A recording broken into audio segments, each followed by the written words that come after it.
Bienvenidos a la tierra de la sonrisa eterna. Welcome to the land of the eternal smile. My thing just got cut off. There it goes.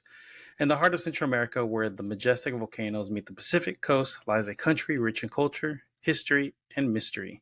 El Salvador, a land of resilient people and vibrant traditions, is also home to a fascinating world of folklore and legends.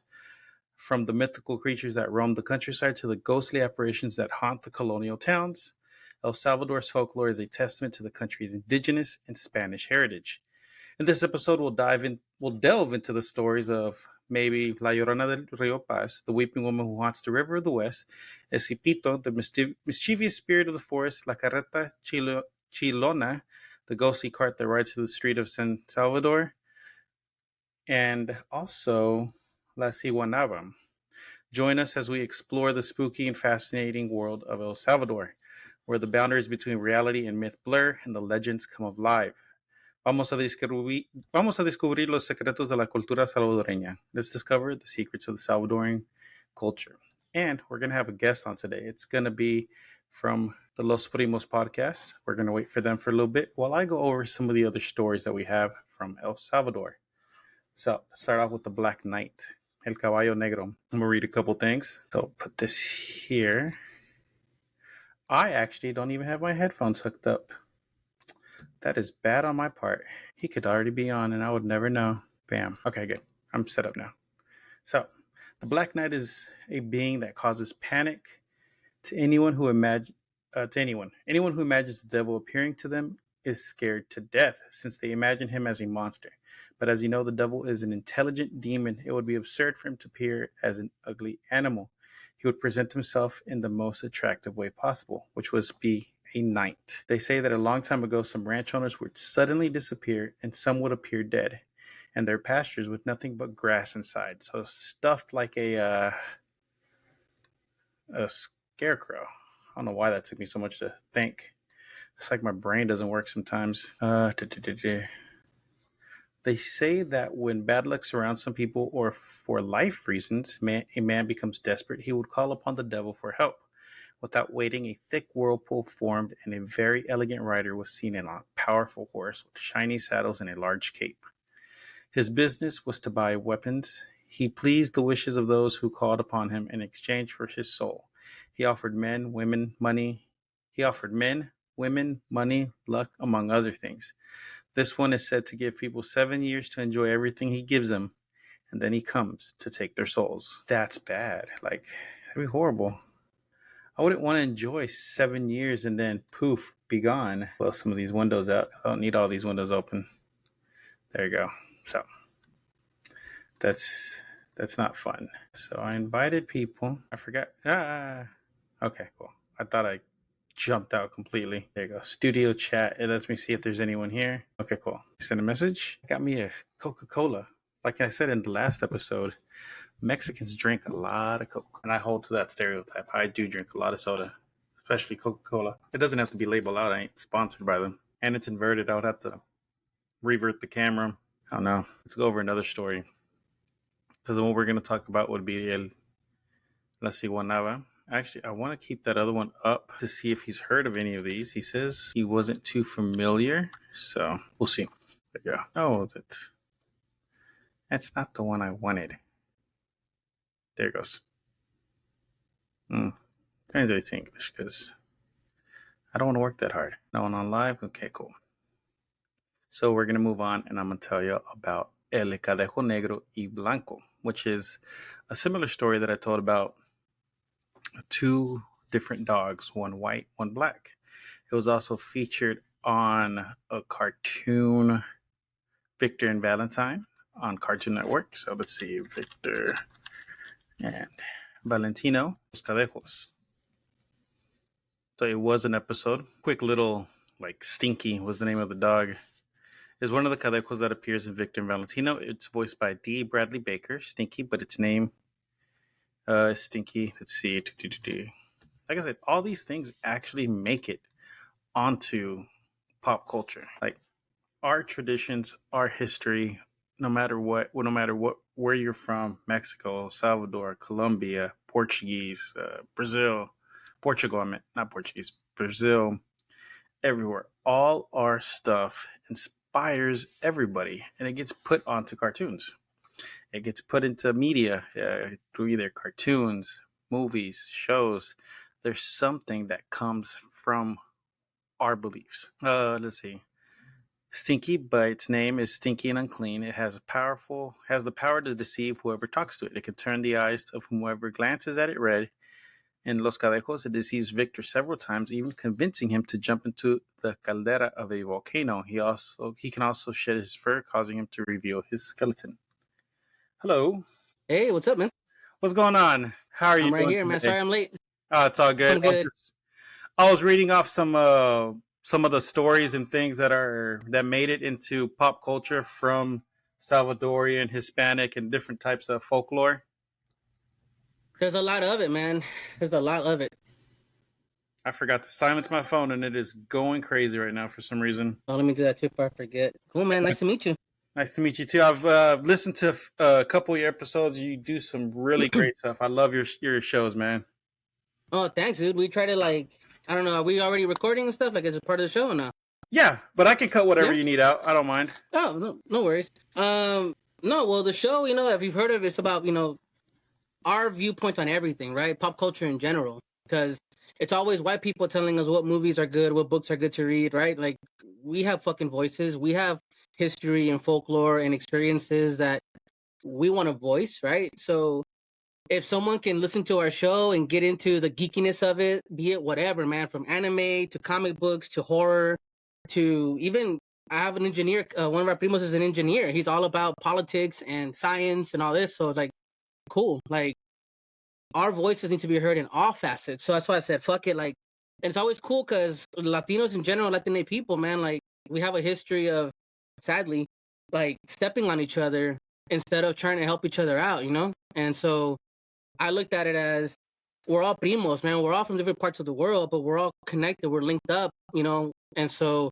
I said, primos. So we're all primos. So my primos podcast became that, and we talk about everything from indigenous people, because my wife's indigenous from Mexico, and like her mom and grandma spoke Nahuatl and all that, and so she has more of a connection with the natives here in the U.S.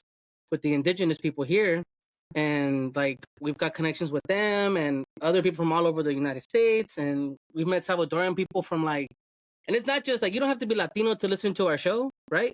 But it's about our voices, man. Like, believe it or not, and it's not a secret, it's fucking cool to be Latino right now, right? Pop culture, Yeah. like, oh shit, let's grab shit that we like and let's try to make it our own. But why can't we do that with ourselves? Like, hey, let me take my stories, my culture, and Yeah, geek out over it, especially things like when the show like the Mayans came out, and then on Cartoon Network it was Victor and Valentino, and That it show was was just good, man. slowly emerging from our culture. Everything was Yeah. slowly coming out. It was starting to be the more acceptable to be Latino. I'm like, it's always been us. Like, what do you mean? Yeah, Because it's like always been us. that's part of like what I like to talk about. I go from the paranormal side and I draw Yeah. lines from where our stories begin and end, and where like American culture will pick it up and turn it into their stories, and the similarities between the different stories from El Salvador, Mexico, Guatemala, and like everything that's all similar. I'm like, we're all one people. Our stories are exactly the same. The only difference is where it's happening. Yeah, honestly, man, we're all connected. We're all interlaced. And the problem was that we had too much division, and this still happens sometimes, right? So we'll get it to where I grew up. I'm old. I'm 40 years old. So I grew up in LA in the 90s. My parents came here during the Civil War in the 80s, and so I saw that division between Mexicans versus Salvadorians, and then like everyone's looking out for each other, and they're all going up heads up against each other, right? And when it came to like those stories, but we started realizing like, hey, a lot of the same stories you're telling your kids to scare them at night are the same ones that I was told. A lot of them are very interconnected. The same beliefs, the same legends, they're still there because you forget and you learn as you get older that the whole, what is it, everything from all the Americas, they're all connected, So just because we're in the US, this is where we need to join up and kind of link up and let's celebrate that instead of having to be so, hey, that's a Mexican thing. That's a Salvadorian thing. Like, Yeah, there's that, right? Because you have pride from where your country and where you grew up and your roots come from. At the same time, though, hey, dude, that's fucking cool that this Aztec, Mayan, Nahuatl culture can still connect us in some way, you know? Yeah. And it's funny that you say that your wife is indigenous from Mexico. Yeah, I got some indigenous roots from Mexico too. I don't know what they all are exactly because it's lost to me. Those records, like my family can only go back so far, and then we can't yeah, find anything else. But whenever I do the like different episodes, and it's based on like ancient beliefs and more ancient gods and deities and their legends, I cannot say any of the names worth a crap. it's hard, man. I have a I, friend, David Bowles. He's a professor in South Texas. He's an author as well. David Bowles has written tons of books regarding the subject matter. He's literally, if you need an expert, David Bowles is an expert in Nahuatl a culture. You know, we've had him on the show, and he's the one that can pronounce it. He was even writing a rap in Nahuatl for a while. Like, I give him a hard what? time because, yeah, like for reals. Um, he's well versed in it. He's a professor in South Texas. He is, oh man, he has, let me read off some of his books, dude. Like, he literally, like, he's written the Chupacabras of the Rio Grande, The Kingdom Beneath the Waves, the Garza Twin series. I don't know if you heard of those books. If you read a lot, like he's done a bunch of books like the Clockwork Curandera series, Tales of the Feathered Serpent, which is a lot of like people use that book as like a jumping off point to write a lot of books, you know, especially in the Mayan culture, Aztec culture. He even talked about like the hero twins and what they represent, right? Like all this stuff that is within the culture, the Maya Mesoamerican culture.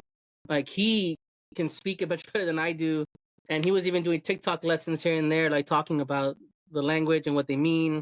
And he would debunk people that would be like, Aztecs weren't a real people. Like they never called themselves Aztecs. Like there's tons of stuff online where like he has to like debunk it and fight it. So it's cool to know those guys, you know. But I can't. I know some of the phrasing, but I'll butcher it. To be honest with you. I'm looking him up right now to see if I can find anything. Yeah, Does he go one of his book. His name is David Bowles. Bowles. LES? Yeah, Yeah. Does he go under David Bowles on TikTok?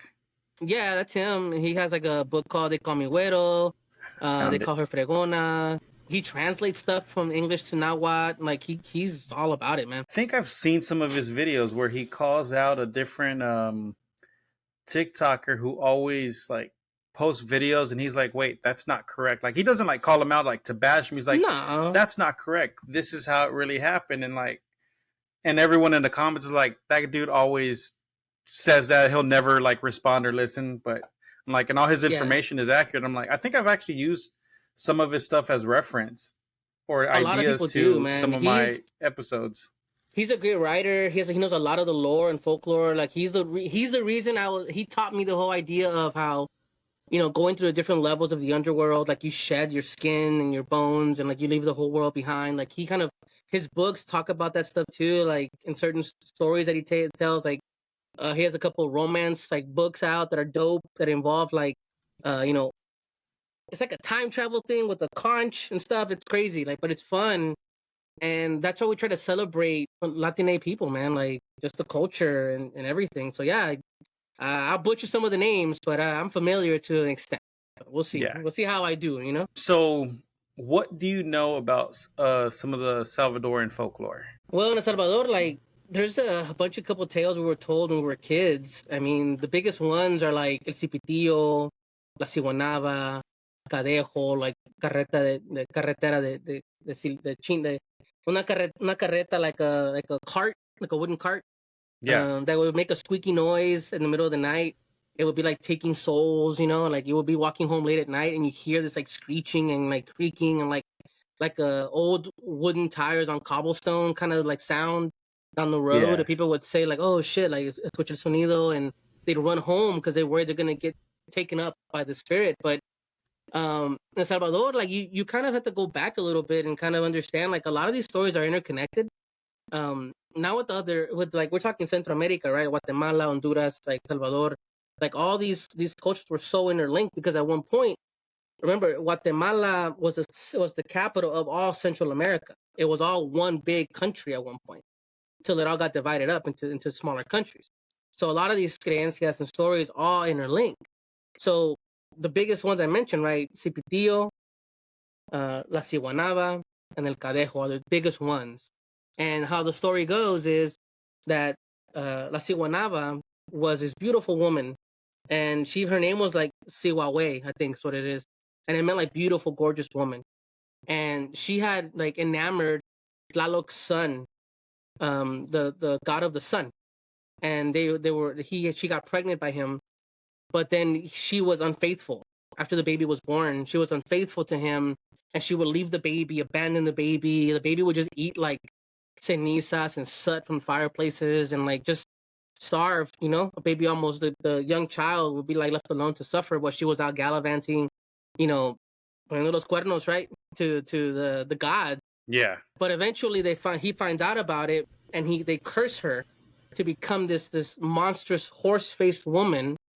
And at the same time, the child, they blessed it with eternal life. But that child also became like a spirit or a ghost or what have you, entity that would haunt the roads. And there'll be a story here for him, but that child became very like mutated. He had like a big giant belly. His skin turned gray because of all the ash he ate, and his feet turned backwards. Instead of being facing forward, they would face backwards.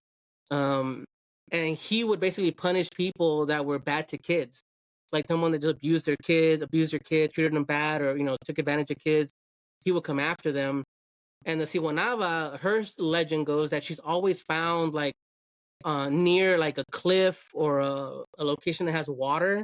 There's different tellings of it, and it's always men being super attracted to her. Like she's a beautiful woman, bathing in water. Sometimes she's either holding like a golden cántaro, like washing her hair and combing her hair. As soon as they get close to her, she transforms into this hideous monster, and Yeah. basically they kills them fright or throws them off a cliff, or they fall off a cliff. There's apparently a way to fight her, that if you like pull her hair and scream like some phrase to her or whatever, she'll let you like you can run away from her or whatever. But La Ciguanaba is kind of the big monster, the big scary in El Salvador, because the interconnected stories, because Ciguanaba is the mother of El Cipitillo, which is Cipitillo still roams and does his thing too, helping kids and hurting people that hurt kids. He wears a super big hat and looks very like a gnome, if you will, like very big belly, like kind of like a long nose, just kind of look very deformed because of how he was starved, but the gods gave him eternal life as a kid. So he's always like a small, like gnome looking person. And El Cadejo is pretty much the idea that God sent this white dog, this spirit, if you will, that it was a dog with blue eyes that would watch people on the roads, making sure that they were safe. But then the devil said, fine, I'm sending my dog. And it was a black version of that dog. And it was the opposite. And so there's always this dicho in El Salvador, like, when you run across somebody, you always, or sometimes they run into you, go, oh, well, ¿quién te trajo? Who brought you, right? Was it the white one or the black one? Because you don't ever know. It's el negro o el blanco, because are you a blessing or are you a curse? And so the dog would just be like this dark, ominous, giant dog that would just grow in size. He had the shape of like they said like a deer almost, kind of like a deerish looking dog but red eyes, that he would just come out in the dark and like chase people down and kill them, take them away. The white one would save people that were lost or in trouble. The dog would save them, make sure they got somewhere safe. The Cadejo is kind of like an ongoing thing in El Salvador. And La Carretilla, that's the one I mentioned earlier. Well, it kind of has a little bit of a foot in history, because there were tons of massacres that occurred in El Salvador, not just during the Civil War, but of the indigenous folk as well. There was the invasion of, when we got conquered, the Pipil tribes that were there were murdered and massacred in droves. Then, when slavery started coming into the country, people from like the coast of Africa and Congo were coming over. They didn't want black people there after slavery was abolished. They started murdering and massacring anybody that had dark complexion, and dark included the indigenous people that were there. And so I said that during those times, this story goes back that far, where they would hear stories of this cart that would pick up the dead bodies and dead souls, if you will, and transport them to the other world. And so it kind of started going around also back like during the Civil War in the 80s and the late 70s. Same thing. Like the story kind of came up again. Like it would go like, oh, we hear this story long ago, then it kind of dulls down, and then another massacre or whatever happens, and then oh Then shit, it come there's this guy. back. It come Yeah. back every so it's cyclical. So that's always been around there, and those are the things It that it, I it remember, ends man. up turning into an omen. Whenever Mm. there's something bad happening, you'll see the cart coming in Yeah, like or the hear it. sound. Yeah. Yeah, it's a squeaky sound of like a cart, like kind of over cobblestones. That's what I've been told. There's tons of little stories that I remember being told as a kid. But what's cool about it is that when I tell people these stories, they're like, "Oh shit! Like wow, I always heard about La Llorona, and I always Yeah. heard about this and the chupacabra and el The cucuy big and all this bad. and Like the I big call them bad, the, right? the top three big bads is gonna be Chupacabra, El Cucuy, y La Llorona. Those are the ones Yeah, what is another always one? ever heard. La lechuza, whatever, like Yep. the witch and all that. Like, so, okay, cool. Like, but I never knew more about the culture. My mom and dad would just barely mention it, and it was so like it wasn't brought up so much that it became very taboo. I'm like, oh shit. Then when someone says like, oh, I've heard so many stories, but when you don't hear it a lot and someone brings it up here and there, you're like, oh shit. And when they It whisper becomes about it, and intriguing. you're like, oh wow, is this like legit? Like, oh, okay, vamos, let's see what happens. And the one that always got me, dude, I don't remember the story very well, but there's this certain tree that grows in El Salvador. I forget what it's called. Um, but this tree apparently it's like it's a specific area of Salvador. And in this tree at a certain time of night, only children and only deaf people can see a flower grow at a certain time of the night. Like a flower will actually bloom. Yeah. Okay? And only they can see it. And apparently if this flower were to be plucked or picked up, it has to be wrapped in a white cloth, and then you're challenged by a demon saying like, if you want to keep this, I'll grant you a wish, but you need to fight me in battle. And they have to fight for like this is old story that I remember being told as a kid about this flower. And if you see it as a little kid, don't touch it, don't go towards it, leave it alone, because you'll have to fight a demon. So those are the ones that I remember the most. See, I've never heard like that's a specific one to El Salvador. I've never heard that one before. And I this is something I've always delved into since I was a kid. So I've heard a lot of stories, and I love hearing stories that I've never heard before. Yeah, I'm trying to find out what that is, man. I'm gonna look it up the tree name, but yeah, Yeah, that's what I remember. and like all the stories that you've said, all I've actually talked about, Oh, but cool. from the Mexico side, there's like an equivalent story in Mexico to all the ones you said, except for that last one, because that one's specific to El Salvador. We even have a una carreta de la muerte. We have one of Oh, death, cool. to where if you see it, someone's gonna die. Oh, It may okay. not. It's usually whoever sees it. That's who it's coming for. If you hear it, you have a chance to get away. But if you stay and you see it, that is it. It's it's a cloaked figure. He gets down and he'll go into the houses. He'll go into wherever they're at, and he'll bring out the soul. And he's Oh, just wow. going around town picking up the souls of the departed and taking them with him. And I that was actually one of the stories I did in one of my previous episodes. And I've also talked about, like I said, I've talked about a little bit about all the ones you've mentioned, but from the Mexico side. That tree Like, is called the tree de amate, Amate. So árbol de amate or flor de amate. That's the tree. It's like a white flower. It's a beautiful looking flower too, if one, but it's like cursed, yeah, apparently. there's an act. Yeah, it's a. I've seen a similar flower to this. One of my friends had a picture of it. He's from El Salvador, but I never knew. Like, I think his mom or somebody had just a picture of the flower on their table. I was like, that's cool. You should ask I was her, like, like, hey, you ever heard this whole thing about la flor de amate and a demon or something? Watch, she may, if she's old school enough, she may have heard it. But yeah, yeah, like, they came from El Salvador, so I'm pretty sure okay. they know the whole story about it. I never thought to ask because growing up, I didn't know. I was like, oh, cool, a flower. It's an interesting picture. You Like, never think about it, but like how important those images, right? The flowers, like everything from La Flor de Muerto, right? Like my wife, she'll attribute it to, oh, well, this is what we use it for. We use it to decorate this. And the smell, El Dia de los Muertos, because we didn't do El Dia de los Muertos like they do in Mexico. We Yeah. don't do that in Salvador. So now, yeah, because of Coco and all the pop culture part of it, sure, and everybody can do it, right? But I never grew up with that type of tradition. We would go and clean las tumbas, right? Like clean everything up and dress them up or what have you. But that's pretty much it. Like we never set up altares like that I grew up.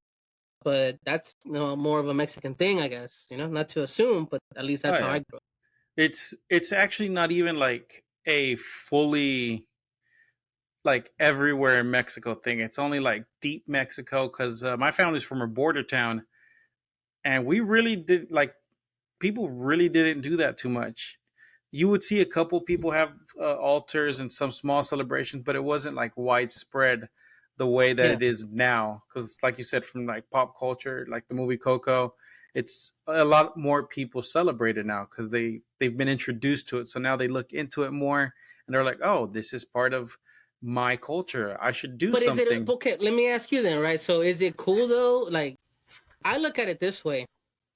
I'm from Salvador, you're from Mexico. If I tread on that line, are you guys more like, hey, that's our shit? Or is it more like, it's cool, hey, go ahead, celebrate it, it's all good. As long as you respect it, we're good, right?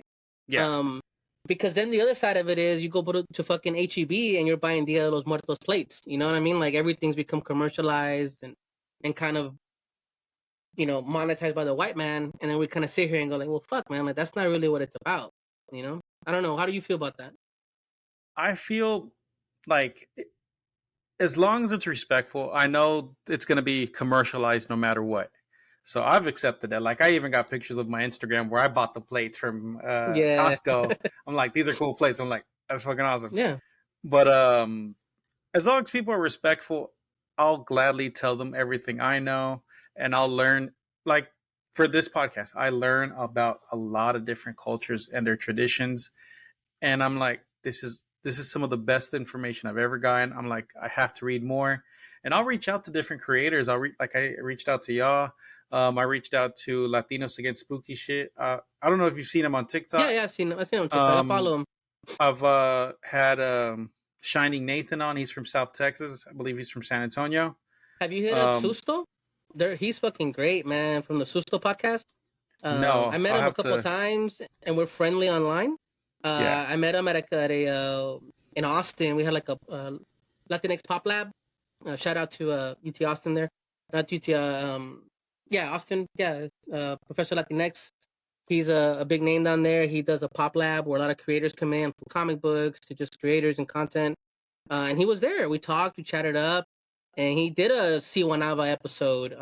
He's fucking fun, man. I watch his stuff, and he's a blast. He has like he's even done like some live shows. It's pretty cool. yeah. I pulled him up. Like he's been on TV and everything. Like Yeah, he's he has cool, a lot of man. references. He gets right into it. He's a great creator too. I bought a bunch of his stickers somewhere, and yeah, like Susto podcast. Check them out if you haven't. Everybody out there, Yeah, check him out. He is I awesome. I would love to Aiden, reach out to him. yeah, Aiden, he's dope. He's fun. He's super like reachable. And every time I've like talked to him online and stuff, we chatted. And plus, go check him out. He's in Texas, so if you guys are in Texas, he's usually up and down Texas. So Yeah, I'm definitely gonna reach out to him about that. yeah, he's fun, man. Really cool. But yeah, like um, I'm always about pushing for our culture to be more known about. Whether if personally, like I said, if it's commercialized, I understand it's already going to happen no matter what we do. So I've embraced it, and I'll teach people as much as I can, and I love telling stories. So I'm all for it as long as it's respectfully done. And like the movie Coco, the movie Encanto, had it was really well done and well accepted. And even on TV growing up on like PBS, they had Maya and I can't remember it was like Maya and something, her and her twin brother, and they did a bunch of stories like Oh, that. They had an abuela. yeah, I remember. It was am I tripping? Like, nah, it wasn't. Shit, I used to watch a lot of PBS. I remember Maya, but wasn't it it wasn't Stories of Virtue? Some shit like that. I don't remember. Like, it was a Uh, talking buffalo. if I remember. I know which one you're talking about. I don't know if that one's part of it. Maya and Miguel. Yeah, Maya and Miguel. Yeah, I remember They're that. about just Yeah, two Latin kids growing up in the city. yeah. I mean, like, what else is there right now? Los Casa Grande, right? And Yep. they made a movie, which is cool because they have a Salvadorian character on there, which was dope. But yeah, like Los Casagrandes. Then we had, like you said, earlier today, what was the Book of Life is dope. Like all these like iterations of films and shows that are out there. I love it, and we need more of it. But I feel like it's a lot of like mainstream America will look at that as like a novelty, as opposed to like, hey, give us the same fucking respect you give Percy Jackson. You know, like Yeah. why don't you give Percy Jackson the same love you give Percy Jackson? Believe in our stuff. You know, like that's there. It's ancient. It's people believe in it. The Greek and the Roman gods. Like, okay, these are the gods of Mictlan. You know, like Yep. let's do that. I don't And know. it should be held as under the same regard as, because those are our ancient gods too, not just. But like I said, it's going to be commercialized, and people aren't going to understand until they're told about it. So it is going to be a novelty for some time, just because right now the way they're being introduced to it is through cartoons. But isn't that how it was with like anime, right? Like you watch Pokemon and Yu-Gi-Oh and all that, and you kind of get hooked on it. Oh shit, I know. I'm gonna name every Pokemon. Like I have a Yeah. friend, you know, the creator, his name is Gonzalo Alvarez. He is developing a graphic novel called Pollo Man, and he did a card game called Nawali, and it's literally like a trading card game where you play online, not online, but face to face with cards of using Nahuatl language, everything from animals and weapons and items. And he is basically that's his argument. He's like, why is it that we can name every fucking Pokemon, but we can't even name half the stuff that we should be growing up with in the Mesoamerican culture, you know? And Yeah. so he's trying to bring that in the forefront and to hook you so kids can go, oh shit, like the same way we obsess over, you know, being kawaii, right? Like you can fucking, you know, talk about me being Latino, Latine and enjoying that stuff. Yeah, well, yeah, that's what I was saying too. Like that's how they're gonna see it. It's gonna start off as Yeah. the novelty because of the introduction, and then from there, it's Yeah, gonna you're right. grow once it hooks more people.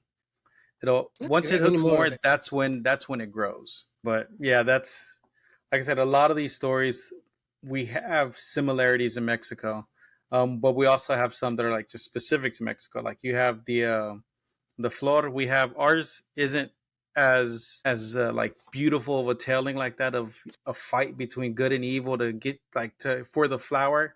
Ours is like one of ours that's specific that I've only seen in Mexico, but it's also kind of spread to a couple other countries.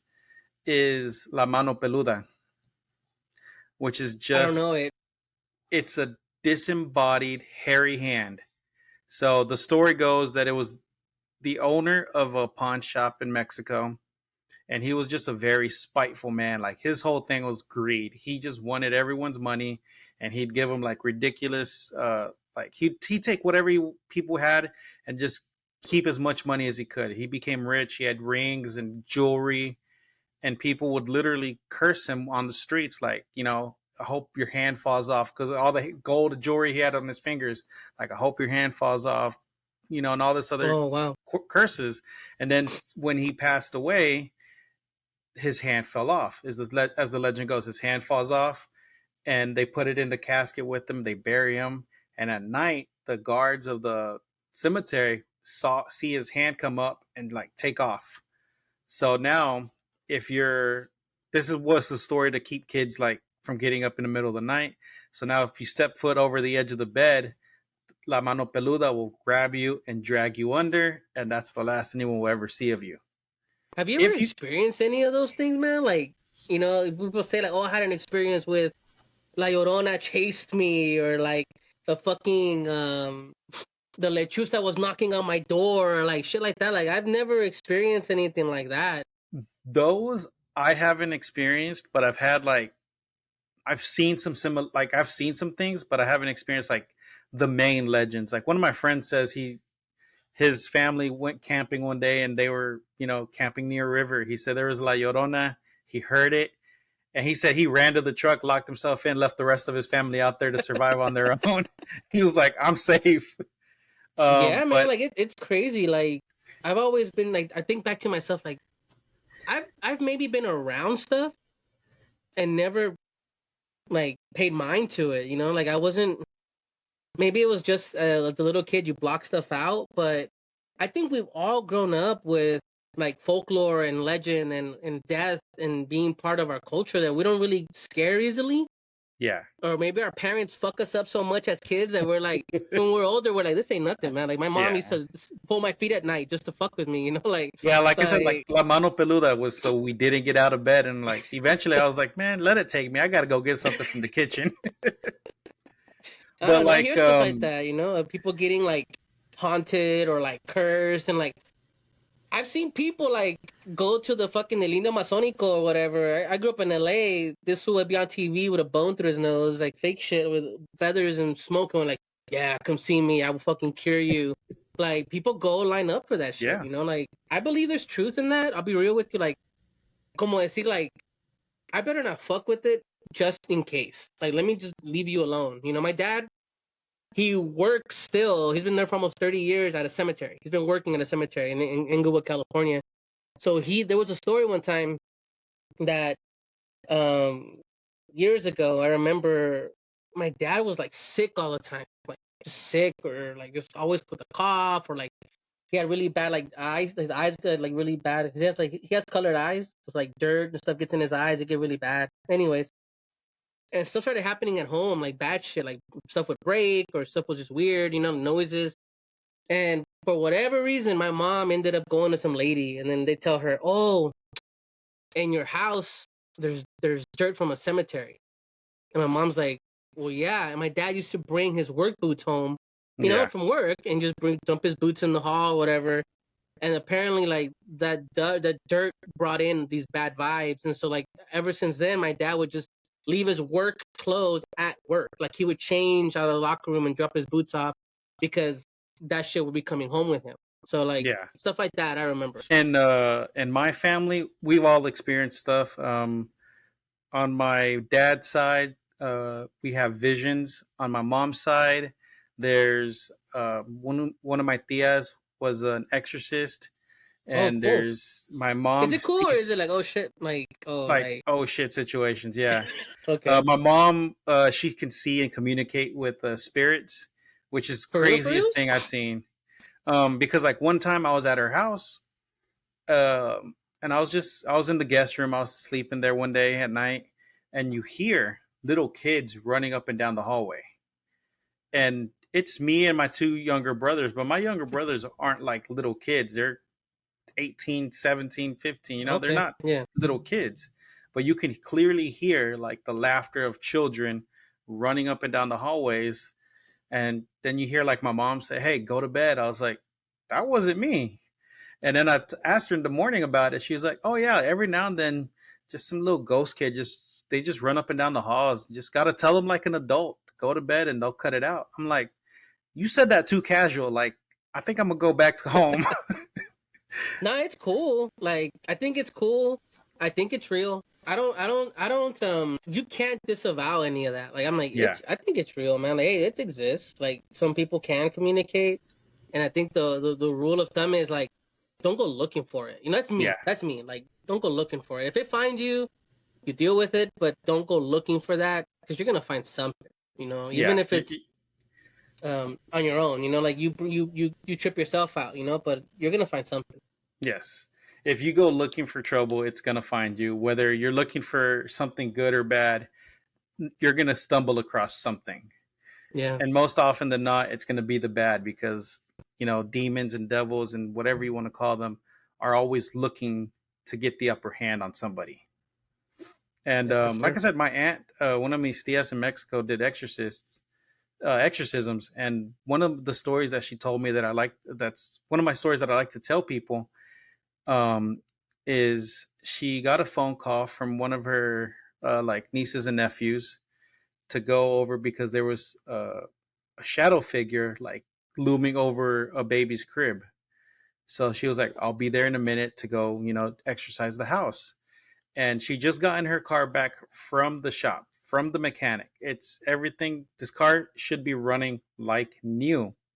So she gets in her car and she takes off. And as she's driving, it starts sputtering, like it wants to stall. So she puts her hands on the dashboard and she starts praying. And every time she starts praying, it goes, like it starts taking off. She stops. She takes her hand off the drive and it stops. It tries to stall again. As long as she has her hand on it praying, the car keeps going with no issues. And she gets there, exercises the house. She says like you could see him in the corner, just a black spirit looming over everybody. So she went, did her thing, and everyone was okay. Damn, that's crazy, man. But like stuff like that, I believe because you can't make that up. It's like Yeah, who would think to sit there and go, yeah, the car would stop and I pray on it and it moved and moved, like shit like that. Like I can't make that up. Like it's like yeah, Stranger Than Fiction, right? Like it's like, oh, that has to be real, you know? So yeah, that's crazy, man. That's crazy yeah, being around that. yeah. I've seen some stuff, but nothing major. Like my aunts, my cousins, all that stuff. I haven't had their experiences. Like one of my cousins, he had a dream or a vision of my dad getting out of jail because he was in prison for a long part of my life, and he had a dream that he gets out, and everyone was like, "No," because he's serving an Yeah, yeah. extended term. He just got out like a few years back, but Oh, they're like, cool. "No, he's getting out." And then one day they got a phone call like that we were releasing him, but it was only for like a short time because it was a clerical error. But like my cousin was like, "Yeah, I told y'all this was gonna happen." I was like, everyone was No like, matter how it happened, it "How?" happened. Yeah, it happened. Like Yeah. no matter what, he was right. Either we're like, like no one understood how he was right. I know. I think it's just like I was talking to my wife and my kid the other day. We were like, cause I just got over like a little bit of a summer cold. So I apologize if I sneeze or something. Oh, But and I was that's telling him life, like, man. yeah, I was telling him like, man, I think I was too doped up. Like I started going down this like my brain started stacking on itself. Where he's like, what do you mean? And I go, I started. You're fucked up. You're either too high on something, or just far gone sick. Where you start thinking you created the universe that you're in. And he was like, what? And I go like, yeah, like I literally thought myself up, like I stacked it up to where like all this shit that's happening or is happening is kind of connected to the other thing, to the other thing, to me. It's all break in my brain, and I'm making it all up in my head. You And were drawing lines. I was drawing lines, and I go like, yeah, there's something about manifesting things. And then you think, hey, did I do that? Is that deja vu, or did I do that, or what connection do I have that made that feel like I had some kind of power over that? I don't know. Maybe it's just me and my sickness, but like, there's something there. I help you say, oh, no, como dicen, like, don't say his name, you'll summon it, right? Or don't speak it Yeah, because you'll make it happen. But I think there is something with that. I don't know. What do you think? yeah. There's power in a name. If you say like certain names enough, you can manifest things. That's also why in for Catholic exorcists, it's if you know the demon's name, you have control over the demon, and it is manifestation, and you might even be able to do that if that runs in your family, that might be true. You might be able to manifest certain things. Maybe. Like I said, my cousin can have visions of the future. My other side of the family can exercise ghosts. I only see shadow figures, and and I've never seen anything from the future. I'm like, if I could see anything from the future, give me the lottery numbers or something. Right? For real, Like it doesn't man. have to I be the think big one. I don't need the big numbers, I just need enough just to make something, just a something by. piece. Just a piece. I think I've gotten to that point where I don't know, like it's so unknown that I do kind of catch myself like, nah, nah, nah, nah. Like stop thinking about that. Stop like thinking of. It's also when you worry, right? Like I'm a Yeah, worrier, so like if you start thinking about shit that could happen, and then you start almost building it like the perfect scenario, the perfect storm, you're like, let me stop, because I feel like I'm that shit's gonna happen because of how in detail that you're shit thinking looks to about it. me. Yeah, Yeah, like it's gonna happen. I'd rather back the fuck off, because the fear of that of manifestation, like some people say it cures people, like your brain, you tell it long enough that you're not sick, you're not sick, or you tell it yeah. you are sick, you do get sick. The So yeah, power it's of the true. brain. Yeah, But yeah, that's that might be true. You might, like I said, you might actually be able to do stuff like that. Like the world will never know. It'll always be a never. mystery. Yeah, And it's just one of those things that it could happen, it could not happen. And on my side of the family, like I said, it's just weird. It skips a generation or something. And for like manifesting things, like I'll go and I'll say something stupid, and then we'll turn around. I'm like, oh, I'm like, we're like, where did that come from? Like, what happened? And it like things appear that people talk about. I have one quick question because this is something that plagues me to this day. Sure, man. I'll try. I don't know. I'm not an What expert. is your opinion on duendes? I never grew up with duendes, like that whole idea of a duende stole your socks or some shit, you know? Like my Yeah, wife, she'll say, "Oh, fue un duende." I dated a girl. She was from Mexico, and she's like, "Oh, fucking duende did it, man." And I'm like, "Oh, what the fuck are you talking about?" Like the only duende I had ever duendes are like the cartoons, you know? Like I never yeah, grew up with that stuff. So for me, I guess they could exist, but I don't have a real foot in that race, you know? Like I'm like, yeah. I, you know, that's how I look at it. Like I said, for me, growing up Mexican, this is something that's plagued me because I'll literally put something down and it's gone, and I'm like, those duendes quit messing with me. Like I hate this so much. Like Is that what I it lost. is? They're considered tricksters of the house. Is one of Okay. the stories is that they are house demons or house gnomes, where as long as they're happy and appeased, all they're gonna do is play tricks.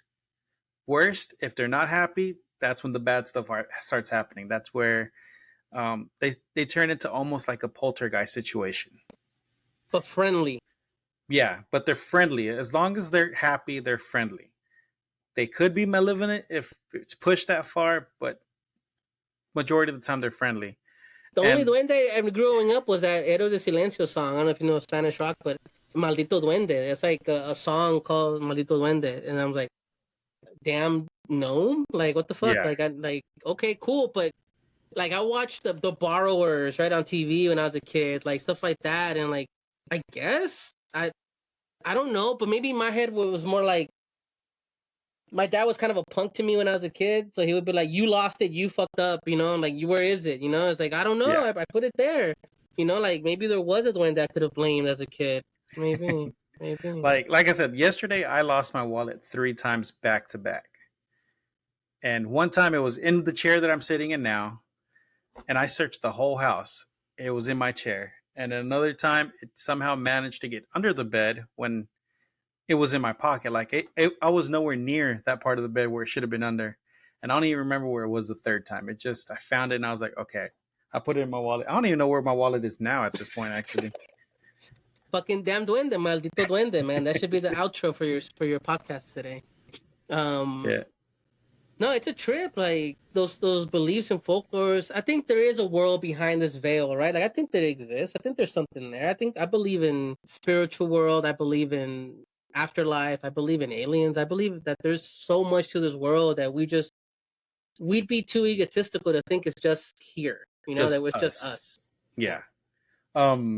Speaking of aliens, I actually have a UFO story Okay, that shoot. I experienced. But this was when I was like a little kid in elementary, and I Okay. remember it in detail.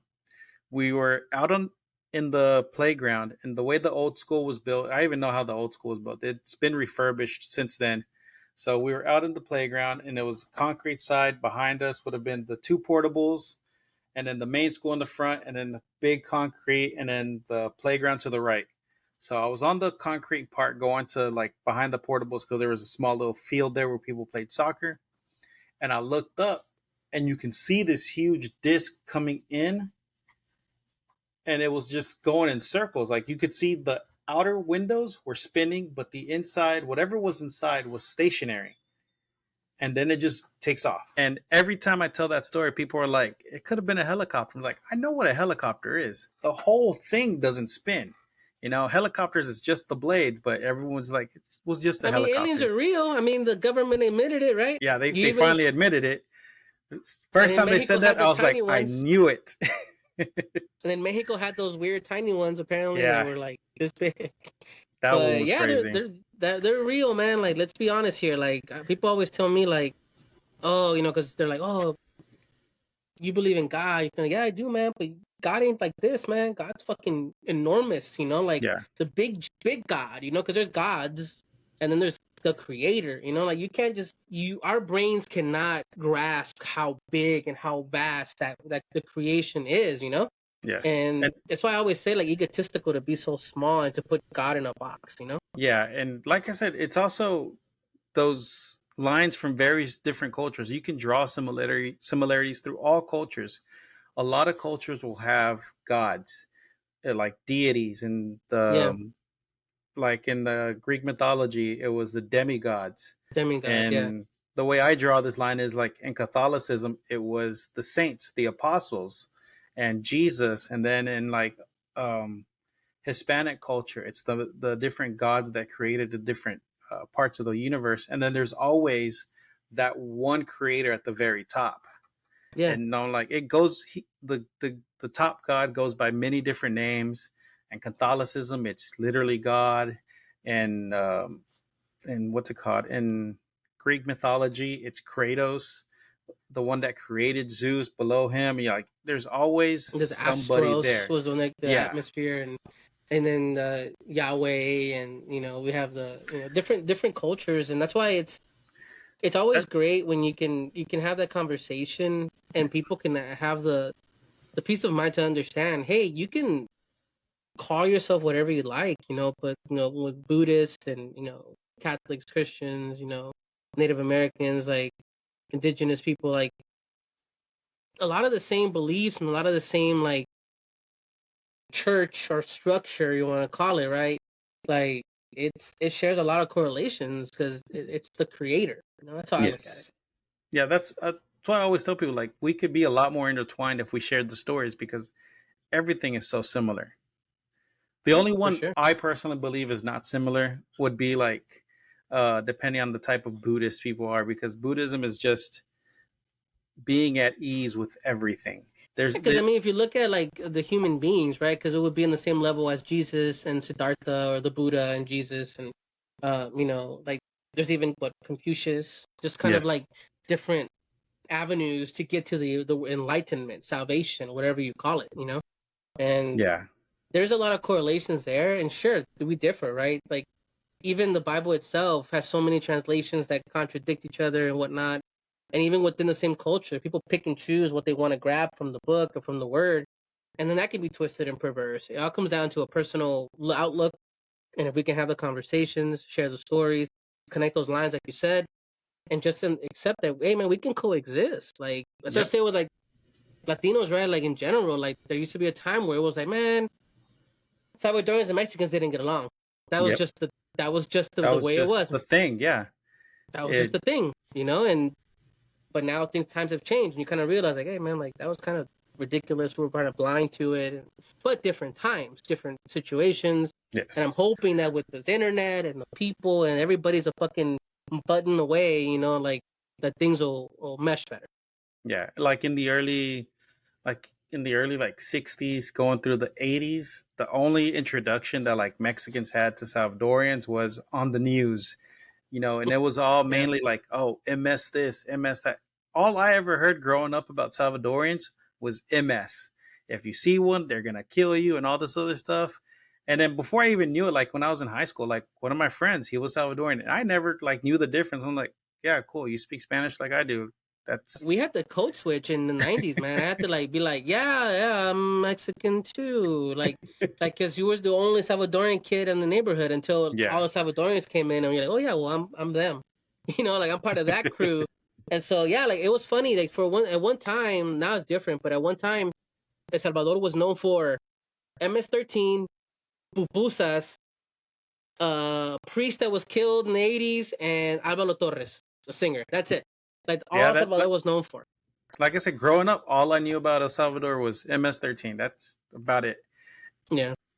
I was like, and then well, like I said, once I got older and introduced more into the culture, I was like, we're all the same. Like, what was all that craziness about? But it's all the it's the media, the dramatization, and what they choose to feed us from different places, and that's all we know. But like you said, now with the internet, everything's just a click away. The not just information, but misinformation and things like that, and we can actually It's true. find out for ourselves what really is how people are. And I think Yeah. that's also what helped. merge more Hispanic cultures together. Yeah, for sure. I think that that's why, like, it becomes so mundane because my kid's growing up in this era where he's always had a screen in front of him, right? Yeah. And he's 14, going on 15 right now, and he's Mexican and Salvadorian, right? And there's always, like you said earlier, like I remember one of your podcasts you had mentioned, he was listening to it with me. I think one of the most recent ones. He's like, "Oh, I'm an Osabo kid," you know. And I told my kid understands Spanish. He'll respond here and there, but you would classify him like that, right? Because he would. He is. I grew up having. We like to say. Well, most people like to say, "Oh, I'm a first generation because I was born here. My parents came from Salvador," right? But we kind of, if we do that, I try to make it a point of saying, listen, you're second generation because your parents came here, they struggled, they built a place for you. They're that first generation that crossed over here. So I like to say, at least in my family, we like to say we're second because my parents came here, they did everything they had to help us jump off, right? But when it comes to just the way the world is now, everything becomes so mundane, so regular that you ignore the fact that it's that fast to find a real answer. You can reach out to somebody and go, "Hey man, you're online, I'm online, let's chat like we're doing right now." Like, hey, like Yep. there is that avenue where you can not don't just sit there and talk shit. How about you reach out and be like, "Hey, let's have a conversation. Like, I'm curious, man. Like, how is it living over there where you're at right now?" "Oh, it's shitty, it's bad," or, "You know what? It's actually pretty good. Salvador right now is a fucking cool place to be, right? Bitcoin and all that. Like, everybody loves Bukele for some reason, which I still think there's some nefarious shit going on there, in my opinion, right? Yeah. Because politicians. But right now, it's about, it's a whole different place. Now people are like, "Oh, I want to travel there. I want to go check it out. I want to go slide down that rainbow slide." I'm like, man, like, it's easy to just look at one image, but until you dig, that's what I always tell my kid. Don't just believe the first thing you see or read, man. Like, dig, dig, dig. Like you said, there's misinformation, there's information, and there's facts, right? You just got to dig in to find the right answers. So I'm hoping that it doesn't kind of go over his head, that everyone can kind of go to the web and books and go back and search and actually find out the history of stuff and learn, you know? And yeah, like that's just how things need to be. Is we need to learn a lot more, and it's more accessible now. There's no reason people should be as closed minded as a lot of people are nowadays.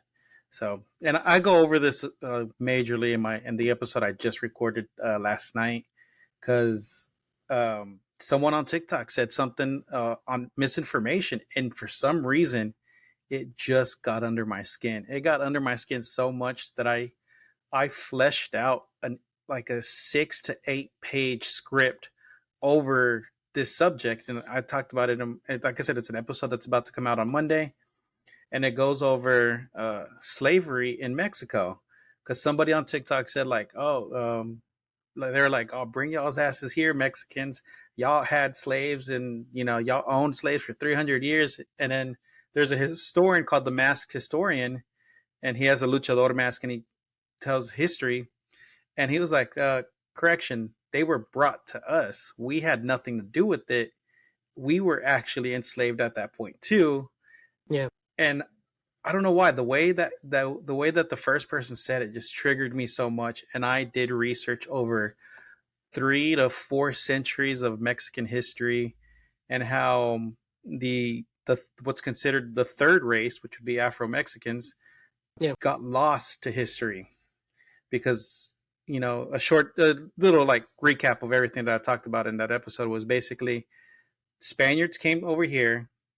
They brought disease and war and famine to conquer, and the Mexican indigenous were just locked in their little area. So they had no contact with anyone else.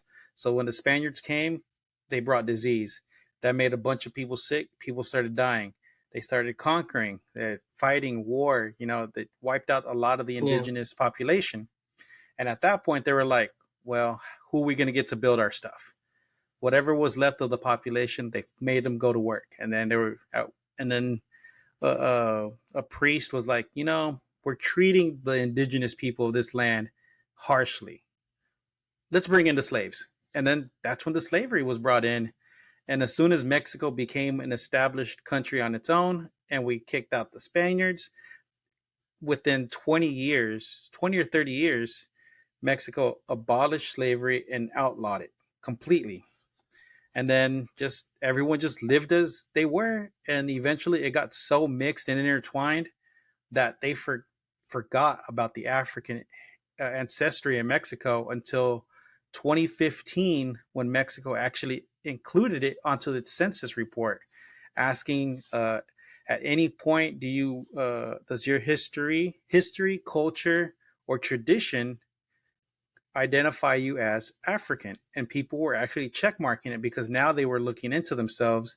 Yeah. And when all the numbers came out, people were like, what is this uptick in Africans in Mexico? Is it people immigrating here now from like the Congo and different places in Africa?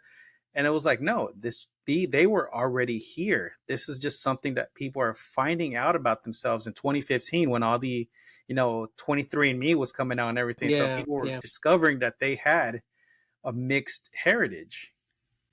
I mean, the Afro Latino is a real thing, right? That's the Yep. issue. Like, and you can search online, man. You can go down a rabbit hole with that stuff. Yeah. But in Salvador too, like my complexion, I'm passing, man. It's my complexion. But my sister is darker, man, way darker Yeah. than me. And it's just it'd be that way sometimes, right? Because Yep. like in El Salvador, like I said earlier on the show here, there was a massacre of indigenous people and people of black descent and the slavers that were here because they wanted to kind of elevate about like the Spaniard and the colonizer, right? Yep. Like during the 15th century, like, but the reality is there's plenty of like colorism still happens, right, within its own country, own race, what have you. But that for Latino, man, like that, like you said, it's been forgotten, and then you bring it back, and people are like, "What? How is that? How is this?" And then Yep. talk about not being, que se, no soy de aquí ni de allá. Like you're not from here ni from over there. You're kind of in this whole nother bubble, So Yep. yeah, for real. Which is also like, there's a saying from Mexico, or more from like American born Mexicans, like, no matter where you go, there's always a Mexican.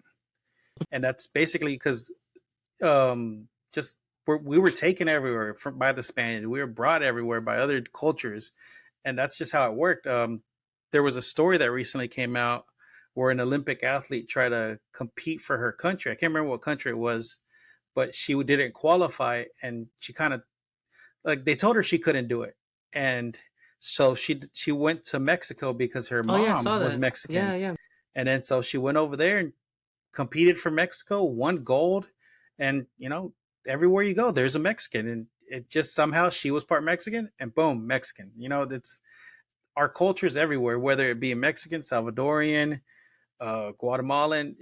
We're all everywhere, no matter what. We're all primos, man. That's what I was Yep. telling you. Like, we're all connected. We're all interlinked somehow. Like, yes, erasure is a fucking issue, for real. Like, you don't want to lose. You don't want to, what is it? When it comes to assimilation, it's scary because Yeah. the world changes and you have to adapt to where you live and what you're dealing with, right? And code switching and things like that. But assimilation is scary because you still want to hold your culture. You still want to, hey, I want to define who I am and where I'm from because it's not exactly like yours. Yeah. But there's a lot of similarities that we can share on. And I think a long time ago, me and my primos were talking. We're like, look, man, like for us, it's like a mosh pit, right? Like a social mosh pit. Everybody's bumping each other around, but there's room for each other, right? It's the safest place you Yep. can be is in a mosh pit. It's in the mosh pit itself, right? Be Yep. amongst your people. Be amongst your primos. You can bump and bruise, but you're never gonna. You don't have to assimilate, but you can be together. You can exist as a group. So Yeah. that's always the way we look at it. That is a great way to look at it too.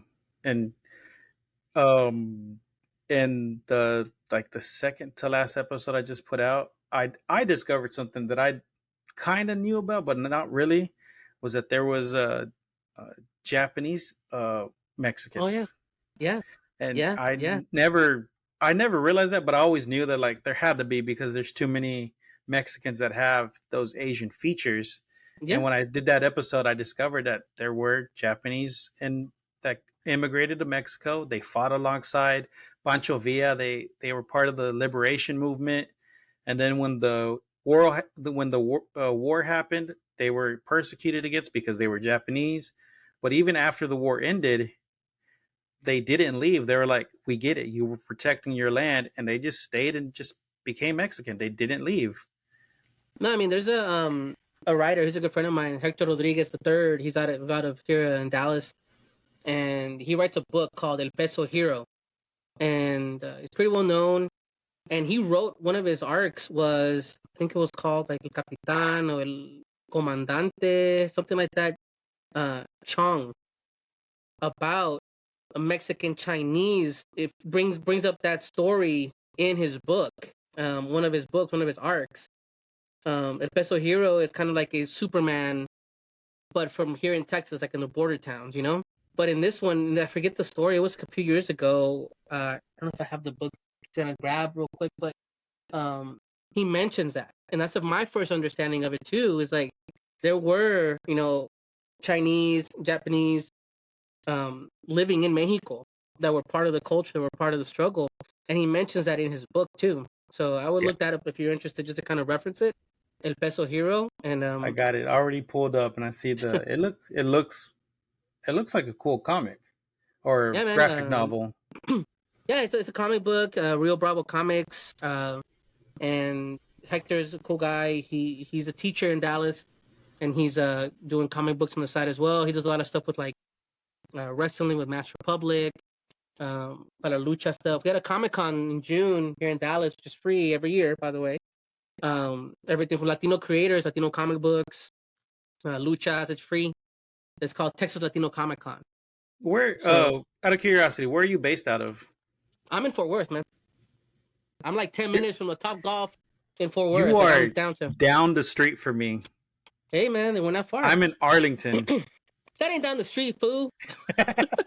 That's like a 30-minute, 40-minute drive down 20 or 30 or something, man. Like, in Texas, that's down the street. nah, man. How come all the homies tell me they live all in Dallas and Allen and McKinney and all that shit over there? And I'm like, come to Fort Worth. They're like, that's like the other side of the world. And I'm like, yeah, it feels that way. But Arlington Yeah. ain't that far. I used to work in No. Arlington when I worked for retail. I worked by the off of 20 over there by the mall. What's it called? Parks Mall? Yeah. I think it's Parks Mall. Yeah. Yeah, I'm in Fort Worth, man. I've been here in Texas for going on 20 years, 19, 20 years. Yeah. I don't know why, but I thought you were located out of Houston. I think in like one of the episodes I listened to, you said something about Houston, and in my mind, I just stuck, and I was like, oh, must be from Houston.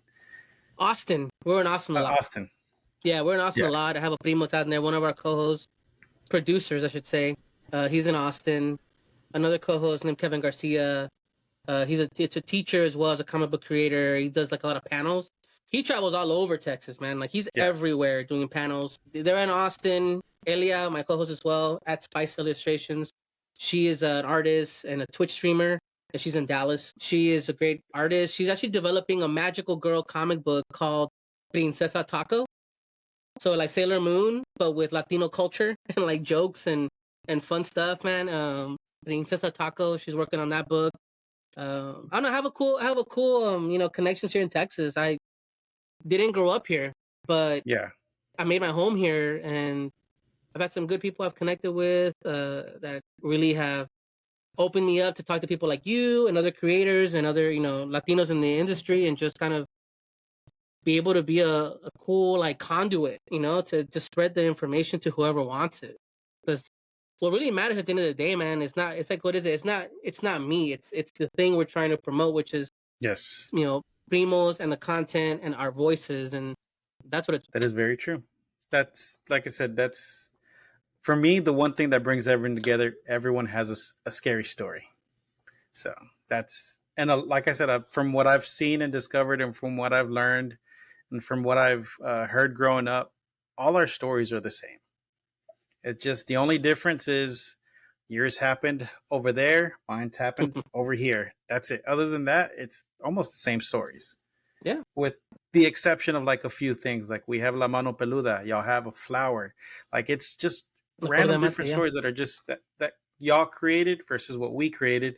And then there's the main ones that everyone knows. No matter where you go, everyone's heard it. Like, oh, we have like La Llorona over here. Like, oh yeah, we have La Llorona too. It's everywhere. Yeah. There's connections, and people are more connected than they realize. For sure. So, if y'all ever do an episode over anything paranormal or anything like that, I would love to come on and talk about it. Or if y'all just want to have me on for whatever reason, I'm down too. Yeah, man, for sure. You're welcome to come on. I've always been open to talking and having people on because, like I said, it's about getting our stuff out there, right? Yes. Like, let's help each other out, no matter what. Like, I remember starting this thing out like years ago. I've been doing this for 7, going on 8 years, and I've had some great opportunities because of people that pulled my hands and say, "Come on, you got to come this way." Boom, made it happen for me, or just giving me the shot. Like, hey, just give me the shot. Like, just talk to me for 30 minutes. You never know. And I've been able to talk to like directors from movies and like work with like comic book artists and creators, be part of like some cool stuff. I'm writing a comic book for a comic for Scout Comics called Chispa Comics. It's like the Latino, comic book universe that's being built, and a lot of the people that I've mentioned on the show today and that I'm connected with are writing for this book. It's called Chispa Comics, and just going from there, man. Like, so yeah, whenever you're able, man, come on. We've had people talk about horror. It's that time of the year. We have a lot of those shows. We have a lot of fun, Yep. just discussing kooky, crazy stuff, and whatever else you want to talk about, man. There's always something there, and I'm glad that we got to talk, man. I know it was like a back and forth a little bit, no, but we got it figured out. So Yeah, that's how it always works. There's always going to be a back and forth no matter what. But in the end, we're like I said, we're all the same, and like you said, we're all primos. That's exactly how it is. yeah, man, for sure. Where can everyone find you at the bottom? At the end of the thing, I'm going to put all your socials so people can find you there. But if you want to say it here, this is the time to do it before we cut out. Sure. Well, again, my name is Freddie, Primo Fredie on the socials, but at My Primos Podcast, that's where you find me and the cast. Check out myprimospodcast.com. That's our website for all our information. We have some highlighted videos there for you. We're on YouTube. We're on all the socials. But just reach out. We're all about the Latina voice in all forms of pop culture, and we want to be part of. We are already part of that zeitgeist, but we just want to make sure you understand we're all primos. We're here to support each other, have fun, and just check us out at My Primos Podcast. Thank you so much, man. Thank you for coming on. Yeah, and I look forward to talking to you another time again. Like I said, I didn't say this, but whenever I have somebody on, I try to do a couple people within a year. I haven't been able to do anything this year because I was sick for a little bit, and then I got some medication that knocked me out for a little bit of time. Sure. So I'm trying to get back into the swing of things and trying to get more co-hosts on. And if I can get at least one or two more people, I'll reach out to you again closer to the end of the year. Yeah, man. And I'll do a roundtable. Like last year, I had a roundtable with, like I said, with Shiny Nathan, Latinos Against Spooky Shit, and a couple paranormal investigators, Kukui Paranormal, and we did a roundtable over one of the big bads. I mean, I don't know what I'll bring to the table. Like, I'm more on the creative side, but definitely, man, whatever you can bring me in, if I can bring something to the table, by all means, Everyone brings something to the table. It's just a cultural thing. Everyone brings something because you'll have a viewpoint that other people wouldn't have. Same thing with man. me. I'll have a viewpoint other people won't have either. So thank you so much, man, and I'll see you next time. Yeah, man, for sure. Have a good one. Cuídate. You too. Bye. And with that, we're gonna cut out. That was Freddie from My Primos Podcast, and I'll see y'all next time. Stay spooky, everybody.